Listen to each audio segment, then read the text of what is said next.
மகிழ்ச்சி, ரொம்ப சந்தோஷம். தொடர்ந்து சபைக்கு வருவதை விட்டுவிடக்கூடாது. ஸோ என்ன பிரச்சனைகள் வந்தாலும், என்ன போராட்டங்கள் வந்தாலும் சபைக்கு வந்து சேரும்போது அதில் ஆசீர்வாதத்தை நாம் பெற்றுக்கொள்ள முடியும். இன்றைக்கு நான் உங்களோட முக்கியமாய் பேசக்கூடிய காரியம் என்னவென்றால், ஆவிக்குரிய யுத்தங்கள். எத்தனை பேருக்கு ஆவிக்குரிய யுத்தங்கள் உங்கள் வாழ்க்கையில் நீங்கள் ஃபேஸ் பண்ணி கொண்டு இருக்கிறீங்க? Hello, spiritual warfare. ஆவிக்குரிய யுத்தங்கள் எப்படின்னா, நமக்கு நல்லா தான் இருக்கும், ஆனால் நமக்கு எங்கேருந்து போராட்டம் வரணும் தெரியாது. ஆனால் ஆவிக்குரிய ரீதியிலே அதை நம்மளால பார்க்க முடியும். ஸோ நீங்கள் ஃபஸ்ட்டு நல்லா ஜெபிக்கிறேன், நல்லா சபைக்கு தான் வரேன், ஆனால் ஏன் ஃபஸ்ட்டு எங்களுக்கு பிரச்சனை வருது? நீங்கள் ஒரு கேள்வி கேட்கலாம். இன்னைக்கு இந்த உலகத்தில் வாழும்போது நமக்கு இந்த வானமான்களில் பொல்லாத ஆவியோடு நமக்கு நமக்கு போராட்டங்கள் உண்டு. ஆனால் உலகத்தை எப்படி இயேசு ஜெயித்தாரோ அதே போல நீங்களும் நானும் ஜெயிக்க வேண்டும் என்று கர்த்தருடைய தீர்மானம். இது கர்த்தர் போட்ட பிளான், ஞாபகம் போட்ட பிளான் கிடையாது. யார் போட்ட பிளான்? அப்ப கர்த்தர் போட்ட பிளான கர்த்தர் என்ன சொல்றாரோ அதன்படி நாம கேட்டு நடக்கும் போதுதான் உங்க வாழ்க்கையில வெற்றியை பார்க்க முடியும். பகவா சொல்லுங்க, வெற்றியை பார்க்க முடியும். இன்றைக்கு அதுதான் உங்களோட நான் பேச போகிற காரணம்.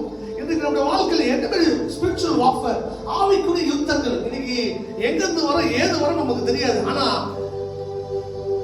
நிச்சயம் நாம் கிறிஸ்துவுக்குள் வாழும்போது நமக்கு போராட்டம் உண்டு. ஏன்னா நம்ம ஒரு பிசாசின் கோட்டையை முறித்துட்டு நாம் நீதியின் பிள்ளையாய் கர்த்தர் நம்மளை மாற்றி கொண்டிருக்கிறார். இது சாதாரண காரியம் கிடையாது. இன்னைக்கு எத்தனோ காரியங்கள் நம்ம கர்த்தருக்கு விரோதமாய் இந்த உலகத்தில் நடந்து கொண்டிருக்கிறது. இந்த உலகத்துல பார்த்தோம்னா ஏகப்பட்ட காரியங்கள் நடந்து கொண்டு அதுல இருந்து நம்மளை மீட்டெடுத்து நம்மளை நீதிமானாய் மாற்றி கொண்டிருக்காக இந்த யுத்தங்கள் வந்து கொண்டுதான் இருக்கும். வாசிக்கலாம். யாத்திராகமும் 17ஆம் அதிகாரம் 12ஆம் வசனத்தை நாம் வாசிக்க கேட்போம். ஆனா தொடர்ந்து அந்த வசனத்தை வாசிங்க. 12ஆம் அதிகாரம் மோசே, யாத்திராகமும் 17ஆம் அதிகாரம் 12ஆம் வசனத்தை வாசிங்க. மோசேயின் கை, பேஜ் நம்பர் 92 தமிழ் பைபிள்ல. எக்ஸோடஸ் இங்கிலீஷ்ல வந்து எக்ஸோடஸ் படிங்க. இங்கிலீஷ்ல ஒன்று படிங்க. யாத்திராகமும் 17ஆம் அதிகாரம் 12ஆம் வசனம். மோசேயின் கைகள் அசந்து போயிற்று. அப்பொழுது அவர்கள் கல்லை கொண்டு வந்து அவன் கீழே வைத்தார்கள். அதன் மேல் உட்கார்ந்தார்.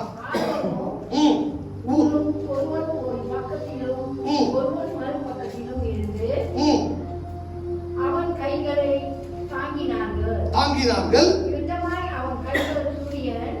இவ்விதமாய் அவன் கைகள் சூரியன்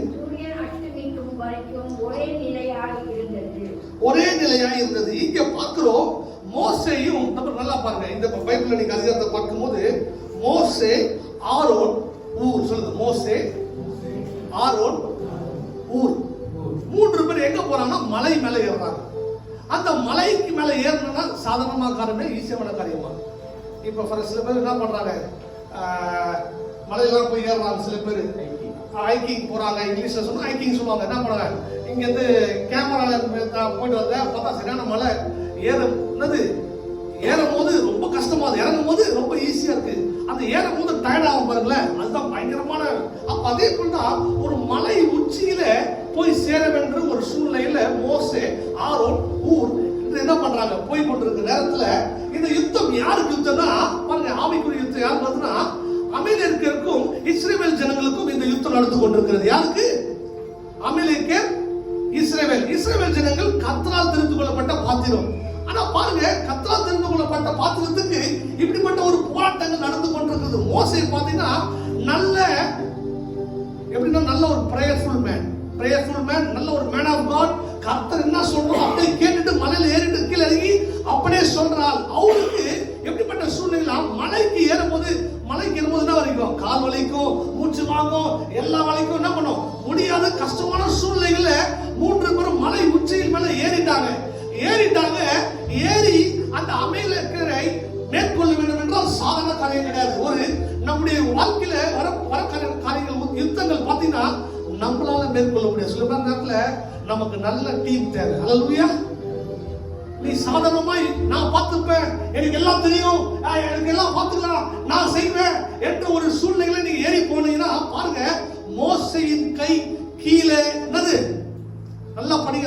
படிக்க பாருங்க, மோசே நல்ல ஒரு ஊழியக்காரர் தான், நல்ல ஒரு மேன் தான். ஏன்னா பிகாஸ் அவர் வானத்திலிருந்து குதிக்கல. அவர் என்ன பண்ணாரு, அவர் ஒரு நம்மள போல ஒரு ஹியூமன் பீயிங் தான். அங்க வாசிக்கலாம் கேளுங்க. அப்போது மோசேயின் கை அசந்து போயிற்று. இது இயல்பு. மனுஷனா போதும்னா அது சில நேரம் நமக்கு கை வலிக்கும், அசந்து போயிடுவோம். வேலை ஃபுல்லா நீங்க காடி ஓட்டினது என்ன ஆகிடும், கை சில நேரத்துல மறுத்துரும், சில நேரத்துல நமக்கு அசந்து போகும். அப்படிதான் மோசைக்கும் மலை உச்சி மேல ஏறிட்டாரு. கொஞ்ச நேரத்துக்குள்ள அங்க என்ன சூழ்நிலைன்னா, உன் கை அசந்துச்சுன்னா அமலேக்கியர் கை உயரும். பாருங்க, உனக்கு விரோதமாய் உன் வாழ்க்கையில நீ கீழே இறங்கிட்டனா உனக்கு விரோதமாய் வரக்கூடிய எல்லா காரியங்கள் மேல உயர்த்துக்குமா. இதுதான் அர்த்தம். பாருங்க, நம்ம கத்துறதுல நமக்கு என்ன கத்து கொடுக்கறாருன்னா, என்ன பெரிய காரியம் நம்ம கத்து கொடுக்கறாருன்னா, உன் வாழ்க்கையில எப்போதும் கர்த்தரை உயர்த்துவதாய் இருக்க வேண்டும். ஹல்லேலூயா. உயர்த்துவது மட்டும் கிடையாது, என்னுடைய ஆஸ்தி, அந்தஸ்து, கனம், உயர்வு, என்னுடைய ஜெபம் எல்லாம் நீங்க தான் போ என்று உயர்ந்திருக்க வேண்டும். எத்தனை பேருக்கு புரியுது நான் சொல்றது? ஆவிக்குரிய ரீதியில நீங்க உயர்ந்து கொள்ள வேண்டும். இதுதான் கடவுள் கொடுத்த கோட்பாடு. இதுதான் காட்ஸ் கிங்டம்.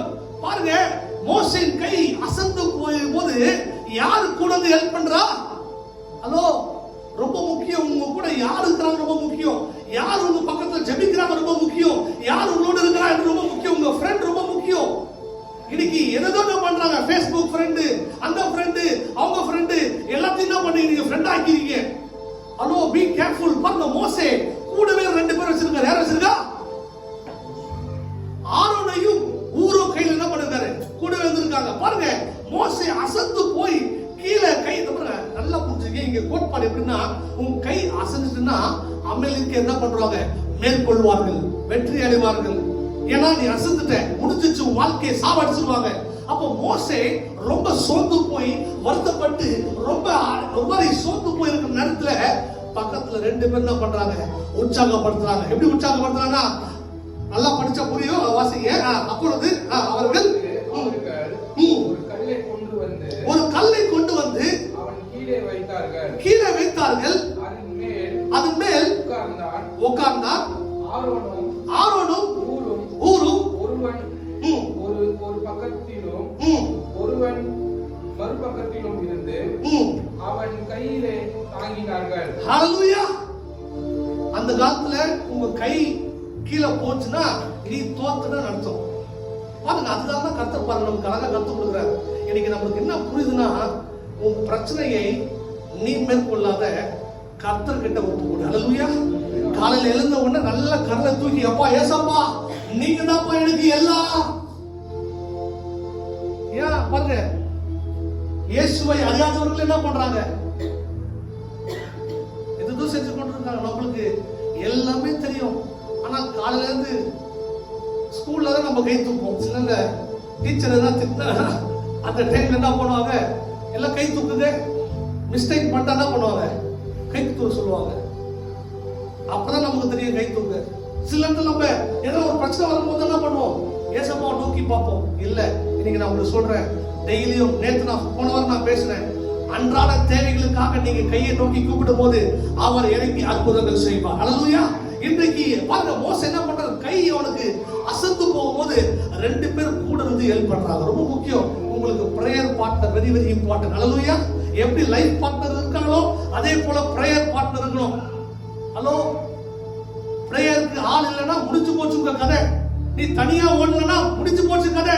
நான் பார்த்திருப்பேன், கர்த்தரோடு கூட இருப்பார், வருவார். No, you need to have a prayer warriors. உன் கூட ஒரு 2 பேர் ஜெபிக்கிறவங்க இருக்க வேண்டும். உனக்காக ஜெபிக்கிறவங்க இருக்க வேண்டும்.